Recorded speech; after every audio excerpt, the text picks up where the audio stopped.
조선 숙종 제위 시절 평안도 지방에는 눈보라가 거세게 몰아치고 있었습니다.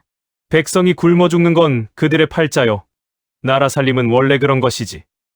윤진의 말 한마디에 주변의 관리들이 웃음을 터뜨렸습니다. 관아 마당에는 백성들이 무릎을 꿇은 채 울부짖고 있었습니다. 남루한 옷차림의 사내가 두 손을 모아 애원했으나 그 목소리는 한겨울 칼바람에 흩어질 뿐이었습니다. 여인은 품 안의 아이를 꼭 껴안으며 눈물을 흘렸고 무인은 앙상한 손으로 땅바닥을 쳤습니다. 한 줌의 곡식만 있다면 살 수 있을 터인데 관아의 문은 굳게 닫혀 있었습니다. 단상 위에는 붉은 비단 도포를 걸친 사내가 앉아 있었습니다. 그가 바로 이 지방을 다스리는 관찰사 윤진이었습니다. 50 중반의 나이에도 기름진 얼굴은 윤기가 흘렀고 허리춤의 옥패는 햇살에 반짝였습니다. 그는 손에 쥔 은비녀를 휘이 돌리며 아래를 내려다보았습니다. 백성들의 절규가 귀에 들어올리 만무했습니다. 윤진은 옆에 선 서리 박춘에게 손짓을 했고 박춘은 고개를 숙인 채 장부를 펼쳤습니다. 세 곡을 거둔 기록이 빼곡했으나 실제로 관아 창고에 들어간 곡식은 절반도 되지 않았습니다. 나머지는 모두 윤진의 사가로 흘러들어갔고 그것은 이미 오래된 관행이었습니다. 백성이 굶어 죽는 건 그들의 팔자요. 나라 살림은 원래 그런 것이지. 백성들은 고개를 더욱 깊이 숙였고 여인의 흐느낌만이 마당에 울려 퍼졌습니다. 윤진은 자리에서 일어나 소매를 털며 뒤도 돌아보지 않고 안채로 들어갔습니다. 그날 저녁 윤진의 행렬이 관아를 떠날 때였습니다. 저작거리 한쪽에 허름한 누더기를 걸친 거지 노인이 서 있었습니다. 백발이 흩날리고 얼굴은 주름투성이었으나 그 눈빛만은 유독 붉게 타올랐습니다. 노인은 지나가는 가마를 똑바로 쳐다보았고 윤진은 발 아래 들이운 휘장 사이로 그 시선을 느꼈습니다. 감사나리, 하늘의 장부에도 당신의 이름이 기록되었소. 가마가 멈췄습니다. 윤진은 휘장을 걷어내고 노인을 내려다보았습니다. 하늘의 장부라는 말이 귓가에 맴돌았으나 그는 코웃음을 쳤습니다. 세상에 그런 것이 어디 있느냐며 손을 휘저었고 가마는 다시 움직였습니다. 장부라면 자신의 창고에나 있을 뿐이라고 중얼거리며 윤진은 눈을 감았습니다. 눈발이 거세지며 거지 노인의 모습이 어둠 속으로 사라졌습니다. 그러나 담벼락에는 누군가의 손자국이 붉게 찍혀 있었고 그것은 피처럼 보였습니다. 아무도 그것을 보지 못했고 눈은 곧 그 흔적마저 덮어버렸습니다. 그날 밤 윤진의 저택에는 이상한 기운이 감돌기 시작했습니다. 하녀 연화가 안채로 들어서는 순간 등골이 서늘해졌고 촛불이 까닭없이 흔들렸습니다. 창문 너머로 들려오는 소리는 바람인지 사람의 신음인지 분간하기 어려웠습니다. 연화는 두 손을 모아 기도를 올렸으나 불안은 가시지 않았습니다. 윤진은 서재에 앉아 장부를 정리하고 있었습니다. 오래 거둔 세곡과 은전의 액수를 계산하며 흐뭇한 미소를 지었습니다. 내년에는 더 많이 거둘 수 있을 것이라는 생각에 잠이 오지 않았습니다. 그러나 문득 뒷목이 서늘해지며 누군가 자신을 지켜보는 듯한 느낌이 들었습니다. 고개를 들어 사방을 둘러보았으나 아무도 없었습니다. 촛불만이 조용히 타오르고 있었고 밖에서는 눈이 내리는 소리만 들렸습니다. 윤진은 고개를 저으며 다시 장부의 시선을 돌렸습니다. 그저 신경이 예민해진 탓이라고 스스로를 다독였습니다. 그러나 그날 밤부터 윤진의 꿈은 편치 않았습니다. 어둠 속에서 수많은 손이 그를 끌어당겼고 귀에는 원망의 목소리가 가득했습니다. 식은땀을 흘리며 잠에서 깨어났을 때 창밖은 여전히 어두웠고 눈은 그치지 않고 내리고 있었습니다. 사흘째 밤이었습니다. 윤진의 저택에서는 이상한 일들이 계속 벌어지고 있었습니다. 한밤중이 되면 어디선가 북소리가 울려 퍼졌습니다. 둔탁하고 무겁게 울리는 그 소리는 마치 장례식장에서 들리는 것 같았습니다. 윤진은 서리 박춘을 불러 소리의 출처를 찾으라 명했으나 박춘은 저택 구석구석을 뒤져도 아무것도 발견하지 못했습니다. 북은 어디에도 없었고 북소리만이 밤마다 울려 퍼질 뿐이었습니다. 더욱 기이한 일은 안채의 벽이었습니다. 아침에 일어나면 하얀 벽에 붉은 글씨로 윤진이라는 이름이 새겨져 있었습니다. 처음에는 누군가의 장난이라 여겼으나 문은 안에서 잠겨 있었고 창문도 굳게 닫혀 있었습니다. 아무도 들어올 수 없는 방에서 매일 아침 그 이름이 나타났습니다. 하녀 연화가 방을 청소하다가 그 글씨를 발견하고는 비명을 질렀습니다. 윤진이 달려왔을 때 연화는 벽을 가리키며 떨고 있었습니다. 윤진은 인상을 찌푸리며 즉시 지우라 명했으나 연화의 손은 멈추지 않고 떨렸습니다. 나리, 이건 사람이 쓴 글씨가 아니옵니다. 굶어 죽은 백성들의 원혼이 나리를 찾아온 것이옵니다. 윤진은 연화의 뺨을 때렸습니다. 입을 함부로 놀리지 말라며 호통을 쳤고 연화는 고개를 숙인 채 눈물을 흘렸습니다. 그러나 연화의 말은 윤진의 마음 한구석에 가시처럼 박혔습니다. 밤이 되면 그 말이 자꾸 떠올랐고 잠을 이루기 어려웠습니다. 서리 박춘도 점점 불안해하기 시작했습니다. 그는 윤진을 보좌하며 함께 백성의 세곡을 빼돌려왔던 인물이었습니다. 처음에는 부에 대한 욕심이 앞섰으나 이제는 두려움이 더 컸습니다. 밤마다 들리는 북소리와 벽에 새겨지는 이름을 보며 박춘은 자신의 이름도 언젠가 저렇게 새겨질지 모른다는 생각에 식은땀을 흘렸습니다. 닷새째 되던 날 윤진은 결심을 굳혔습니다. 저작거리에서 자신에게 이상한 말을 건넨 거지 노인이 분명 이 모든 일의 배우일 것이라 확신했습니다. 그는 포도청에 명을 내려 그 노인을 잡아들이라 했습니다. 포졸들이 거리로 나가 수소문했고 이틀 만에 노인을 찾아냈습니다. 노인은 성 밖의 폐사에 머물고 있었습니다. 지붕은 무너지고 벽은 금이 가 있었으나 노인은 그곳에서 홀로 앉아 무언가를 중얼거리고 있었습니다. 포졸들이 다가가자 노인은 고개를 들어 그들을 바라보았습니다. 그 눈빛은 여전히 붉게 타올랐고 포졸들은 순간 주춤했습니다. 그러나 명은 명이었습니다. 포졸들은 노인의 팔을 붙잡아 포도청으로 끌고 갔습니다. 노인은 저항하지 않았고 오히려 미소를 지으며 순순히 따라갔습니다. 그 미소가 무엇을 의미하는지 아무도 알지 못했습니다. 포도청의 어두운 방에 노인이 앉았습니다. 윤진은 높은 자리에서 노인을 내려다보며 추궁했습니다. 저택에서 벌어지는 괴이한 일들이 모두 내 놈의 소행이 아니냐고 따졌으나 노인은 대답하지 않았습니다. 다만 그 붉은 눈빛으로 윤진을 똑바로 바라볼 뿐이었습니다. 장부에는 거짓이 없소. 내일이면 나리도 알게 되실 것이오. 윤진은 소름이 돋았습니다. 노인의 목소리는 낮고 차가웠으며 마치 저승에서 들려오는 것 같았습니다. 장부라는 말이 또다시 귓가를 맴돌았고 윤진은 자리에서 일어나 방을 나갔습니다. 포졸들에게 노인을 가두어두라 명한 뒤 저택으로 돌아왔습니다. 그날 밤 윤진은 술을 마셨습니다. 불안을 떨쳐내기 위해 잔을 비웠으나 취기가 오를수록 두려움은 더욱 커졌습니다. 창밖에서는 여전히 북소리가 들렸고 벽에는 또다시 자신의 이름이 새겨져 있었습니다. 이번에는 글씨가 더욱 선명했고 마치 피로 쓴 것처럼 붉었습니다. 연하는 멀리서 그 모습을 바라보며 두 손을 모았습니다. 그녀의 가족은 3년 전 세금을 내지 못해 굶어 죽었습니다. 아버지는 마지막 숨을 거두며 하늘을 원망했고 어머니는 눈을 감지 못한 채 차가워졌습니다. 연하는 그때의 기억이 생생했고 윤지는 가족의 원수였습니다. 윤지는 비틀거리며 침상에 누웠습니다. 눈을 감자 곧 어둠이 밀려왔고 그 속에서 무언가가 꿈틀거렸습니다. 멀리서 사람들의 울음소리가 들렸고 그 소리는 점점 가까워졌습니다. 윤지는 악몽 속으로 빠져들고 있었으나 깨어날 수 없었습니다. 윤지는 꿈 속에서 걷고 있었습니다. 끝없이 펼쳐진 흙장막 속을 헤매고 있었고 사방은 칠흑같이 어두웠습니다. 발밑은 축축했고 차가운 기운이 온몸을 감쌌습니다.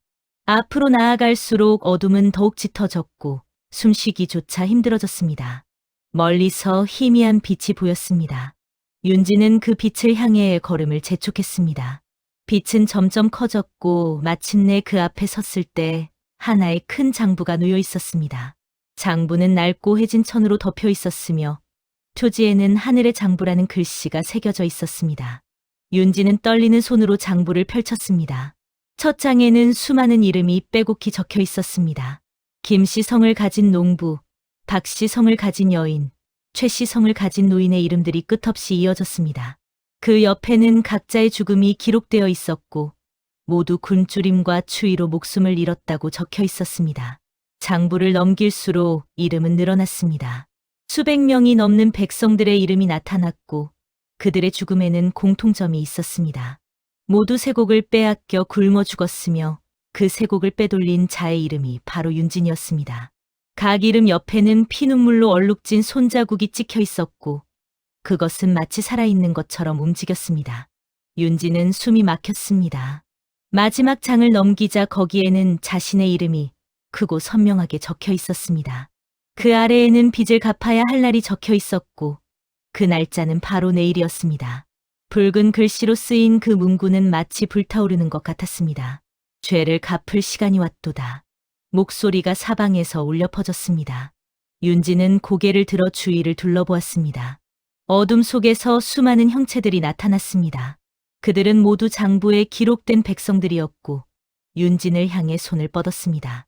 그 손은 차갑고 축축했으며 윤진의 옷자락을 잡아당겼습니다. 윤진은 비명을 지르며 뒤로 물러났으나 형체들은 계속 다가왔습니다.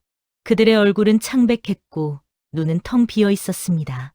입은 벌어져 있었으나 소리는 들리지 않았고 다만 원망의 기운만이 온몸을 휘감았습니다. 윤진은 손을 휘저으며 도망치려 했으나 발이 땅에 붙은 듯 움직이지 않았습니다. 그때 거지 노인이 나타나 장부 앞에 서서 윤진을 바라보았습니다. 노인은 손을 들어 장부를 가리켰고 그 순간 장부의 글씨들이 불타오르기 시작했습니다. 이 장부는 하늘이 기록한 것이오. 세상의 모든 죄와 빚이 여기 담겨 있소. 나리는 이제 그 빚을 갚아야 하오. 윤진은 무릎을 꿇었습니다. 입을 벌려 용서를 빌려 했으나 소리는 사라졌고 손을 뻗었으나 아무것도 잡을 수 없었습니다. 노인은 고개를 저으며 뒤돌아섰고 형체들은 윤진을 에워쌌습니다.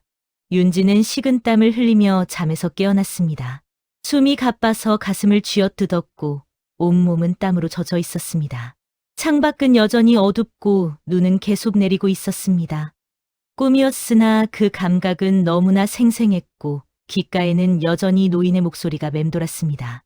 윤진은 떨리는 손으로 초에 불을 붙이자 방 안이 환해졌습니다.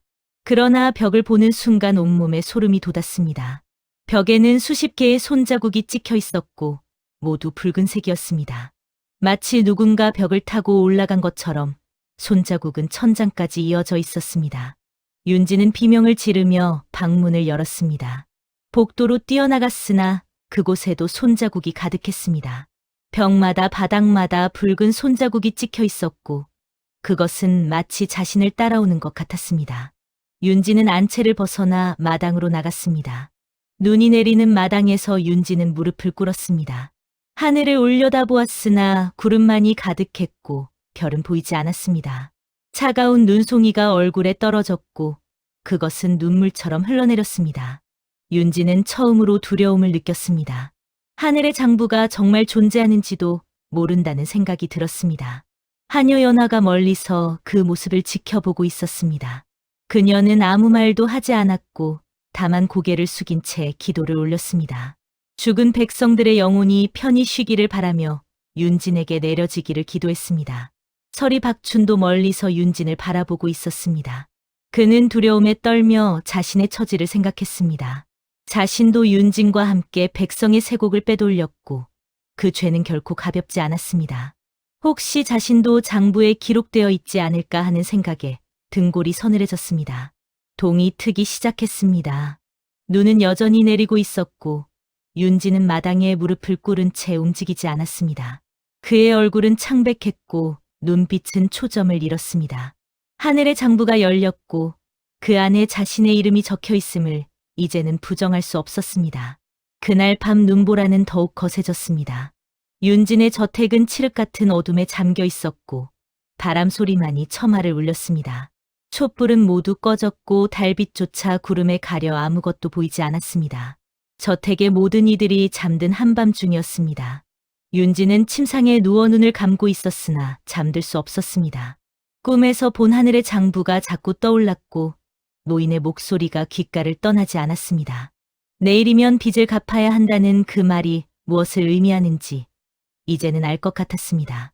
윤진은 이불을 끌어당겨 몸을 감쌌으나 추위는 가시지 않았습니다. 한밤중이 지나고 새벽이 다가올 무렵이었습니다. 윤진의 방에서 이상한 소리가 들리기 시작했습니다.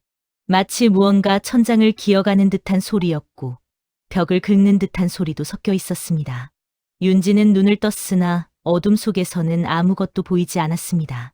그러다 갑자기 침상 위로 무언가 떨어졌습니다. 차갑고 축축한 감촉이 얼굴을 스쳤고 윤지는 비명을 지르려 했으나 목소리가 나오지 않았습니다. 손을 뻗어 그것을 만지자 끈적한 액체가 손에 묻었습니다. 피 냄새가 코를 찔렀고 윤지는 침상에서 굴러떨어졌습니다. 밖에서 하녀 연화가 비명을 들었습니다. 그녀는 촛불을 들고 복도를 달려갔고 다른 하인들도 뒤따라왔습니다. 윤진의 방문 앞에 섰을 때 안에서는 아무 소리도 들리지 않았습니다. 연하는 떨리는 손으로 문을 두드렸으나 대답이 없었습니다. 서리 박춘이 도착했습니다.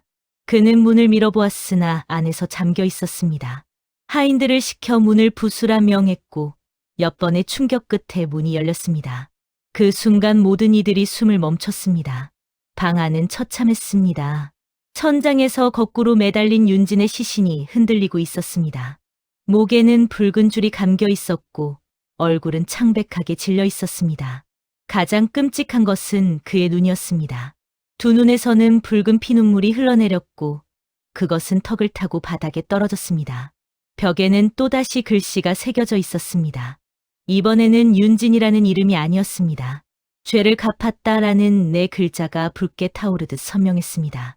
그 아래에는 한 장의 종이가 놓여 있었고 연화가 떨리는 손으로 그것을 집어들었습니다. 하늘의 장부, 결산 완료.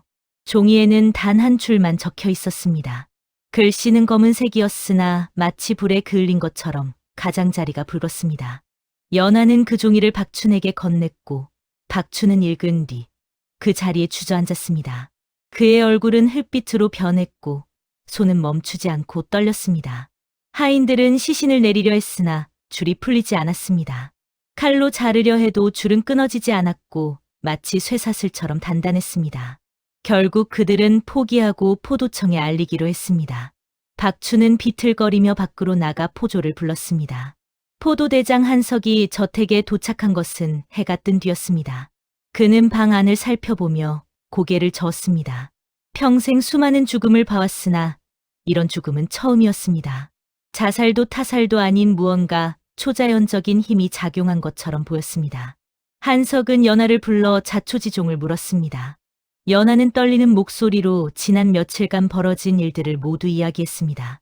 밤마다 울리던 북소리, 벽에 새겨진 이름, 거지 노인의 예언, 그리고 하늘의 장부에 대한 이야기까지 모두 털어놓았습니다.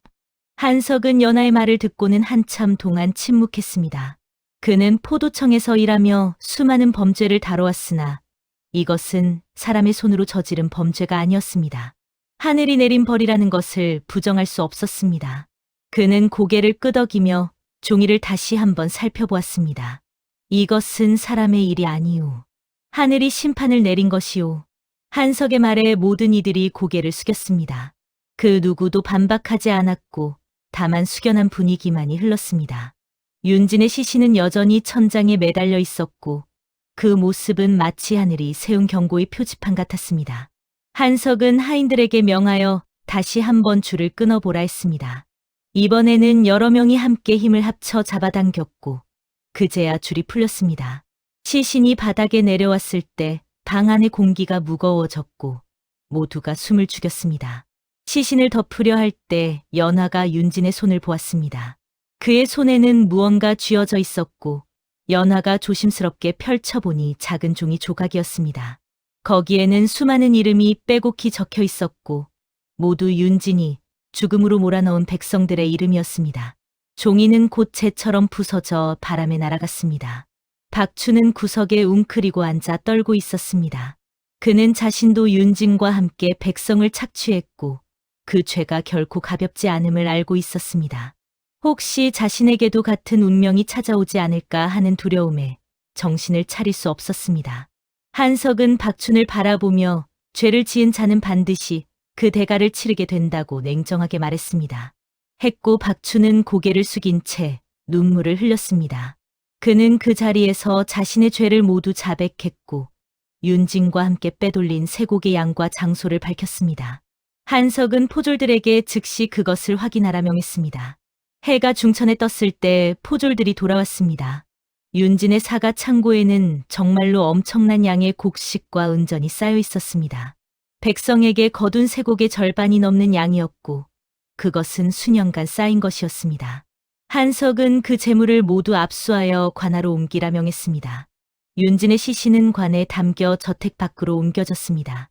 그러나 그를 위해 곡하는 이는 아무도 없었습니다. 하인들은 모두 두려움에 떨었고 연하는 안도의 한숨을 쉬었습니다. 백성들은 소문을 듣고 모여들었으나 애도하기보다는 하늘의 정의를 확인하러 온 것이었습니다. 포도청에 갇혀있던 거지, 노인은 이미 사라진 뒤였습니다.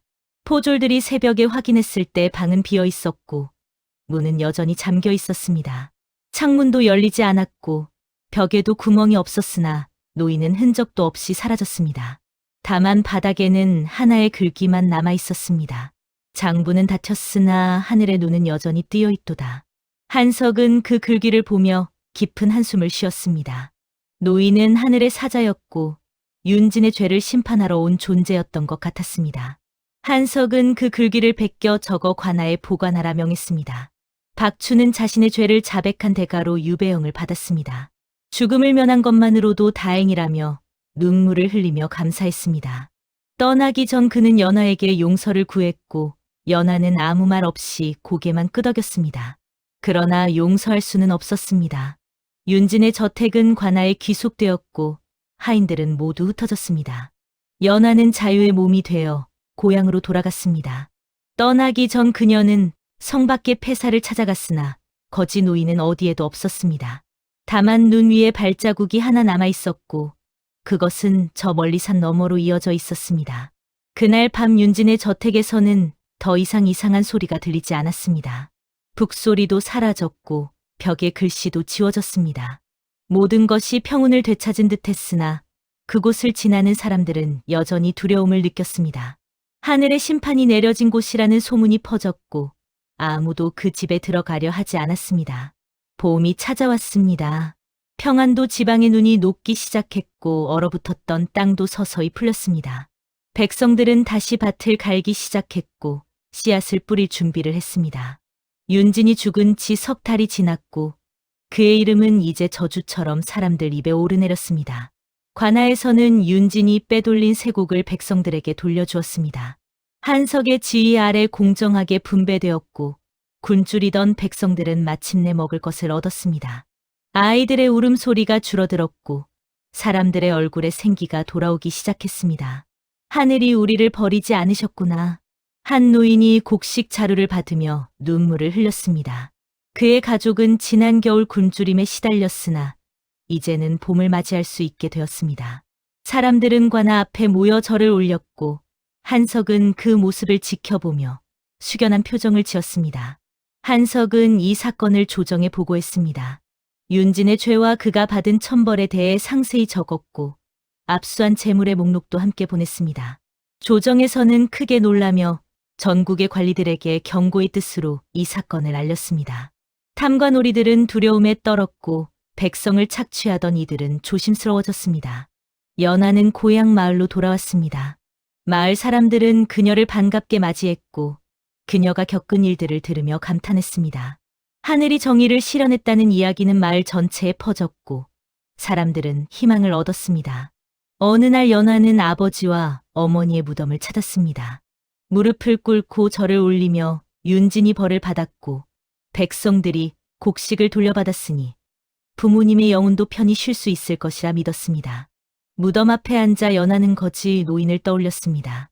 그가 누구였는지는 끝내 알 수 없었으나 분명 범상치 않은 존재였습니다. 혹시 하늘에서 내려온 사자였을지도 모른다는 생각이 들었고 연하는 고개를 숙여 감사의 기도를 올렸습니다. 감사합니다. 부디 평안하소서. 평안도 관아에서는 새로운 관찰사가 부임했습니다. 그는 윤진의 이야기를 듣고 두려움을 느꼈고 백성을 공정하게 대하겠다고 다짐했습니다. 첫 업무로 세금 장부를 점검했고 부당하게 거둔 것이 없는지 철저히 확인했습니다. 그의 치세 아래 백성들은 조금씩 안정을 되찾아갔습니다. 한석은 포도대장의 직을 계속 수행하며 정의를 실현하기 위해 애썼습니다. 구독, 좋아요는 제작에 힘이 됩니다.